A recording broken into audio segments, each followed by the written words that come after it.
Donald Trump భారతదేశంపై ఇప్పుడు సుంకాల bomb పేల్చబోతున్నట్టయితే తెలుస్తోంది. సో దీని గురించి ఒకసారి వివరణ తీసుకుందాం. స్టూడియోలో ప్రస్తుతం మనతోటి జగదేవ్ ఉన్నారు. వెల్కమ్ చెప్పేద్దాం, senior journalist. Hello sir. Hi జకే. ఎస్ సార్, ఇప్పుడు డొనాల్డ్ ట్రంప్ గారు సుంకాల బాంబు విధించబోతున్నారు అన్నట్టయితే వార్తలు వస్తున్నాయి. సో ఏం చెప్తారు సార్? డొనాల్డ్ ట్రంప్ ఎక్కినప్పటి నుంచి కూడా ఏదో ఒక సంచలనాలకు వేదికగా మారాడు ఆయన. ఎందుకంటే చాలా బిగ్ బ్రేకింగ్ ఏంటి చెప్పాలంటే, అమెరికాకు కూడా అప్పులు ఉన్నాయి. అది చాలా మంది వరకు తెలియదు. నాకు కూడా రీసెంట్గానే 1 year బ్యాక్ ఇప్పుడు తెలిసింది. సో వాటిని కవర్ చేసుకోవడానికి కూడా పెంచుకోవచ్చు కదా. జనరల్గా ఎవడైనా అప్పుల్లో ఉన్నాడంటే వాడు బిజినెస్ రేట్లు పెంచేస్తారు కదా. ఇప్పుడు నష్టం జరిగిందంటే ఏమంటాడు వాడు, నెక్స్ట్ అదంతా గెయిన్ అవ్వాలంటే ఖచ్చితంగా రేట్లు పెంచుతాడు. సో ఇక్కడ ఈ సుంకాల ద్వారా రేట్లు పెంచి, లేదంటే సుంకాలు పెంచి అది కొంత కవర్ చేయాలని ఒక ఆలోచన. మరొకటి ఏంటంటే ట్రంప్ గో బ్యాక్ అని సొంత దేశంలోనే సొంతంగా అమెరికన్ సిటిజన్సే ప్రతిసారి ఆయన మీదకి ధర్నాలు అవన్నీ చేస్తున్నారు. మనం ఈవెన్ వాషింగ్టన్ డీసీలో కూడా ఆయన వైట్ హౌస్ ముందు ధర్నాలు చేయడం కూడా చూసాం.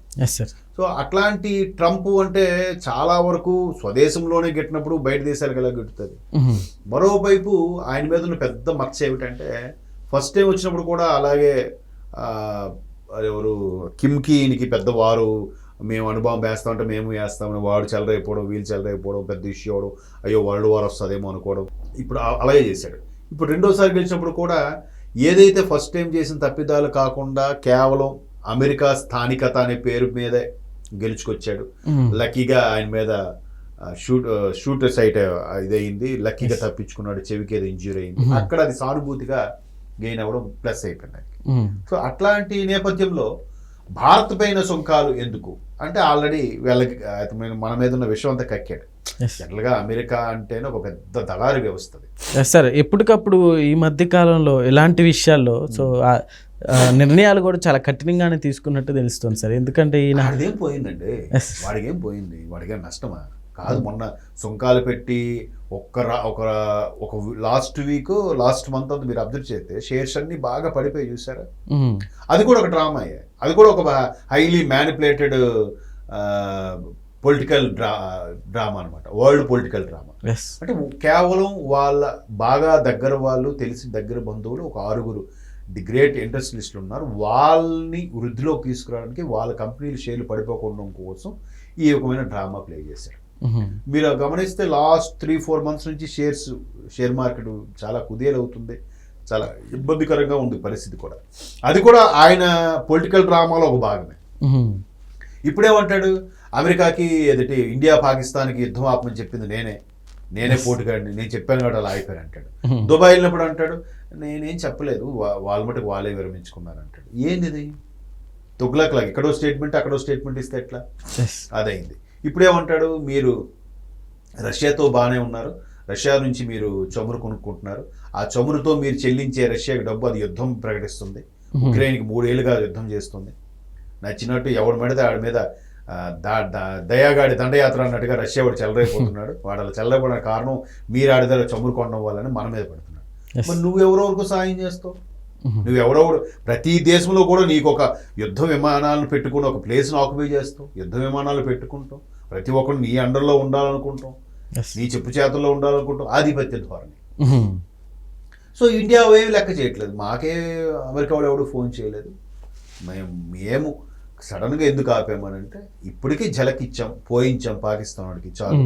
మేము జీడిపిలో 3వ స్థానం నుంచి 2వ స్థానానికి 4వ స్థానం నుంచి 2వ స్థానానికి ఎగబడడానికి ప్రయత్నిస్తున్నాం కాబట్టి మేము ఆ యుద్ధ ఆపరేషన్ సింధూర్ ఆపాము, లేదా సంథింగ్ రకరకాల రీజన్స్ వల్ల ఆపామని చెప్పారు. నేనే ఆపాను, నేను చెప్పబట్టే అలాగే బిల్డప్. మళ్ళీ మన వాళ్ళు మోదీ గారు కూడా అదేం లేదు, వీళ్ళేం చెప్పలేదు అని చెప్పి గాలి తీసేశారు. ఆయన ఎవరు, జయశంకర్ గారు కూడా, మన విదేశాంగ మంత్రి, ఆయన కూడా అదే చెప్పాడు. మాకు కాదంటే అక్కడ ఆ ఆఫీసర్ ఎవడైతే ఉన్నాడో పాకిస్తాన్ మిలిటరీ ఆఫీసర్, వాడి నుంచి మనకు ఫోన్ వచ్చింది కాబట్టి రిక్వెస్ట్ చేశారు. మరోవైపు దుబాయ్ రాజు ఎవరో కూడా ఫోన్ చేసి రిక్వెస్ట్ చేశారంట, చూడండి సార్ ఏంటంటే. అప్పుడు మన వారు మరొకసారి సమాలోచన జరిపి ఆగారు. నేను డబ్బా కొట్టేసుకుంటున్నాడు, ఈ డబ్బా కొట్టడం ఫూల్ అయిపోతున్నాడు. సొంతంగా కూడా దేశంలో పెద్దగా ఆదరణ లేదు. ఒకవైపు అప్పులు పెరిగిపోతున్నాయి, మెయింటెనెన్స్ పెరిగిపోతుంది, పైగా అమెరికాలో ఉన్న ఇప్పుడు 35 కోట్లు ఎంతో ఉన్న 36 కోట్ల జనాభా ఉందంట. ఈ 36 కోట్లలో సగం మందే అమెరికన్ కానీ మిగతా సగం మంది అన్ని దేశాల వాళ్ళు ఉన్నారు. ఈ అన్ని దేశాల్లో ఈ అమెరికన్స్ కన్నా వీళ్ళు ఎక్కువ కష్టపడుతున్నారు. అమెరికన్స్లో ఇంకో పెద్ద డిసడ్వాంటేజ్ ఏంటంటే వారానికి 5 రోజులే కష్టపడతారు. మిగతా 2 రోజులు ప్లంబర్ నుంచి హౌస్ కీపింగ్ నుంచి ఎవ్వరు పనే చేయరు.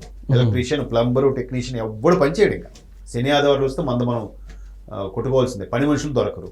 మన వాళ్ళు అలా కాదు, మన వాళ్ళు కాదు, ఈ ప్రపంచంలో ఏ దేశం ఎవడైనా ఎవరి పని ఆయన చేసుకుని తప్పు లేదని చెప్పి అన్నట్టుగా మన వాళ్ళు ఏ పనికైనా సిద్ధమే. దానివల్ల అమెరికా సిటిజన్ అక్కడ ఉద్యోగం కోల్పోతున్నాడు కదా, అదో కడుపు అంటుంది. ఇలా రకరకాలుగా అన్నీ ఉండి అమెరికా అనేది ఎప్పుడు కూడా ప్రపంచ పెద్ద దేశముగా ఉండాలనే తాపత్రయంలోనే ఒక దళారీ వ్యవస్థ నడుపుతాడు. ఒక దళారీలాగే బిహేవ్ చేస్తాడు తప్ప ఆడి ప్రేమి నిజంగా మీడియాలో వాళ్ళు ప్రపంచ పెద్దన్నకు ఆగ్రహం వచ్చిందని రాయకనే రాయకూడదు పెద్దన్న గిద్దన్నని. ఈ సోకాళ్ళు మీడియా మిత్రులు అందరికీ అదే నేను చేసే విజ్ఞప్తి. ఆడేంటి పెద్దన్న బొంగన్న, ఆడికి మామూలుగా ఆడకు దళారి బ్రోకర్ లాగే. ఎవడు ఎక్కడ దేశం బాగుపడిపోతుందంటే అమ్మ ఇది చూడలేడు, వెంటనే అక్కడికి వెళ్ళి చిచ్చు పెట్టడం, ఆ దేశంలోనూ అంతర్గతంగా కుమ్ములాట్లు జరిగేలాగా ఏదో చేయడం. మనకేం చేశారు రాకెటరీ నంబి ఎఫెక్టు. నంబియార్ గారు ఎంత కష్టపడి ఆ రోజుల్లో మనకు సొంతంగా రాకెట్ ప్రయోగించగల సామర్థ్యం ఉన్నప్పటికీ ఏది 80s, 70s ఏం చేశారు, అక్కడ రాష్ట్ర డీజీపీని, కేరళలో ఒకప్పటి రాష్ట్ర డీజీపీని కొనేసి వాడి ద్వారా ఆ నంబి ఫ్యామిలీకి అవమానకరంగా చేస్తే మొన్న విషయం వెలుగులోకి వచ్చింది బీజేపీ ప్రభుత్వం ద్వారా. ఆయనకి పద్మభూషణ్ ఇచ్చారు. తర్వాత వాళ్ళ భార్యని, కూతుర్ని అందరిని అవమానపరిచారు. ఇప్పుడు ఆ దరిద్రుడు ఎక్కడున్నాడు, ఆ రాష్ట్రానికి సంబంధించిన ఆ డీజీపీయో అధికారో సంథింగ్ ఎక్కడో యుఎస్లో వెళ్ళి స్థిరపడ్డాడంట. మరి అది చేసింది ఎవరు, ఈ అమెరికా వాళ్ళే. అంటే ఇది ఒక గేమ్. ఎవడు ఎక్కడ దేశం బాగుపడుతుందంటే అయ్యో వీడు మనకన్నా మించిపోతాడేమో అనుకొని ముందే ఆడి పిలకలు కట్ చేయడానికి వీడు అక్కడికి వెళ్ళి ఏదో పుల్ల పెడతాడు. అట్లాంటి దాన్ని ఏమంటారు, ఒక కుతంత్రం బుద్ధితో ఉన్నవాడు ఎప్పటికీ పెద్దల కాలేడు. అట్లా పెద్ద బ్రిటిష్ వాడు ఏమైంది, ప్రపంచ దేశాలన్నింటినీ ఏలాడు. ఏమైంది ఈరోజు ఆడి దేశాన్ని పరిపాలించడానికి ఆ దేశ పౌరుడే కరువయ్యాడు. మన భారతీయుడు కూడా మొన్న ప్రధానిగా అయ్యాడు, తర్వాత దిగిపోయాడు, వేరే విషయం కానీ అయ్యాడు కదా. మరి ఏముంది, బ్రిటిష్ వాళ్ళు గొప్పతారు, అన్ని దేశాల మీద పడి తిన్నారు, ఏముంది. సో అలాగా ఈ అమెరికా కూడా ఊరికే ఎగిసెక్స్ పడుతుంది, ఎప్పుడు పడుతుందో పడుతుంది. సో మనం అసలు వాడిని టాలరేట్ చేయట్లేదు. ఆ టాలరేట్ చేయకపోవడంతో ఈ సుంకాలు మళ్ళీ 25% పెంచుతాను రేపు బహుశా మనకి ఈ రోజు నైట్కో రేపు వాళ్ళకి ఈవినింగ్ అవుతుంది సంథింగ్, మనకి రేపు ఎర్లీవ్స్ అవుతుంటే రేపు వాళ్ళకి నైట్ అవుతుంటుంది. సో ఆ టైంలో మనకు ఆల్మోస్ట్ ఆల్ మిడ్ నైట్, వాళ్ళకి ఈవినింగ్ టైంలో ఏదో అనౌన్స్మెంట్ ఇస్తాడంట. ఏం అనౌన్స్మెంట్ ఇచ్చినా భారతదేశం భయపడే పరిస్థితులు లేదు. అందుకే ప్రభుత్వం ముందుగానే ఎన్డీఏ కూటమి మేక్ ఇన్ ఇండియా అనే కాన్సెప్ట్తోని మనకు మనమే ఉద్ధరించుకునేలాగా మెల్లమెల్లగా సవరణ చేస్తుంది. కానీ ఒకేసారి డెసిషన్ తీసుకోవడానికి చిన్న ప్రజాస్వామ్యం 150 కోట్ల పైచిలుకున్న అతిపెద్ద ప్రజాస్వామ్యం. ఏ డెసిషన్ తీసుకోవాలన్నా చాలా జాగ్రత్తగా తీసుకోవాలి. అవుతుంది, టైం పడుతుంది. ఈ ట్రంప్ బెదిరింపులకి, ఈ తాటాకు చప్పుడులకి ఎవడు భయపడ్డాడు. Okay sir, thank you.